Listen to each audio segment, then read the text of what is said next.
এদিকে বুধবার দুপুরে রাজধানীর যাত্রাবাড়ীতে সড়ক দখল করে গড়ে তোলা অবৈধ দোকানপাট উচ্ছেদ করে ঢাকা দক্ষিণ সিটি কর্পোরেশন।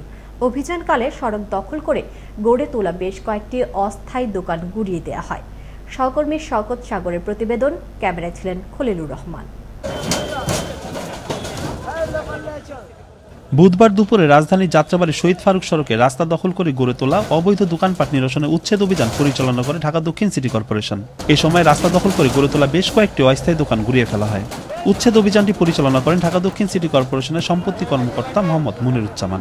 আমরা গত সপ্তাহেও এই এলাকায় অভিযান করে তাদের দোকানপাটগুলি সরিয়ে দিয়েছি, কিন্তু এরা এতটাই বেপরোয়াভাবে রাস্তাগুলি দখল করছে যাতে করে আমরা এখানে উচ্ছেদ করে যাওয়ার কিছুক্ষণ পরেই, মাত্র 10 মিনিট পরে তারা আবারও বসার চেষ্টা করে।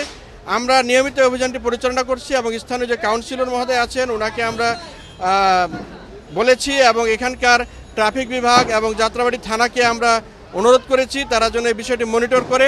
উচ্ছেদের পাশাপাশি করা হয় জরিমানা। ওনাকে 1000 টাকা জরিমানা করেছে রাস্তার উপর অবৈধভাবে ওই ভ্যানের উপর করে ডাব বিক্রি করার জন্য। তবে ভুক্তভোগী দোকান মালিকরা জানান বিনা নোটিশে চালানো হয়েছে উচ্ছেদ অভিযান। পাশাপাশি নিজেদের পুনর্বাসনের দাবি জানান উচ্ছেদ অভিযানে ক্ষতিগ্রস্ত দোকান মালিকরা। এগুলো সংকট দেওয়া উচিত ছিল যে আপনার মালগুলো সরিয়ে ফেলেন, রাস্তায় বসবেন না। এরা না বললেই তো সরাসরি মালগুলো ভেঙে ফেলাইছে। সবাই তো গরিব, সবাই তো ফেটে দান্দা রাস্তা আছে।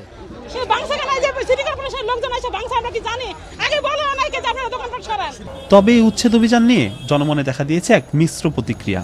ডাবওয়ালা মাত্র 5 মিনিট এখানে দাঁড়ায় একটা ডাব বিক্রি করে আর এখানে যায় একটা ডাব বিক্রি করে, কিন্তু এখন উনি যাচ্ছে ডাবওয়ালার টলিটা নিয়ে, কিন্তু এই মুহূর্তে ওনাকে সামনে পেয়ে জরিমানাটা করছে। এটা আসলে কতটুকু যুক্তিসঙ্গত হয়েছে ম্যাজিস্ট্রেট সাহেবের আসলে উনি ভালো জানে। উপকার একদিক দিয়ে হচ্ছে, এটা ঠিক আছে যে যাতায়াতের জন্য রোডগুলো ক্লিয়ার থাকবে। আইন শৃঙ্খলা বাহিনী যদি স্বচ্ছ থাকে তাহলে কিন্তু দ্বিতীয়বার এটা হবে না। কিছু অসাধু লোক আছে, তারা দেখা যায় ফুটপাত থেকে টাকা নিয়ে তারা মানুষদেরকে আবার বসায়, কিন্তু এখন ক্ষতিগ্রস্ত ফুটপাত যারা করে তারাই ক্ষতিগ্রস্ত হচ্ছে, কিন্তু টাকাও যাচ্ছে ওদের, ক্ষতিগ্রস্ত তারা হচ্ছে। নগরবাসীর যাতায়াতের সুবিধার্থে অব্যাহত থাকবে এই ধরনের অভিযান, এমনটাই প্রত্যাশা সুশীল সমাজের। শওকত সাগর, আনন্দ টিভি, ঢাকা।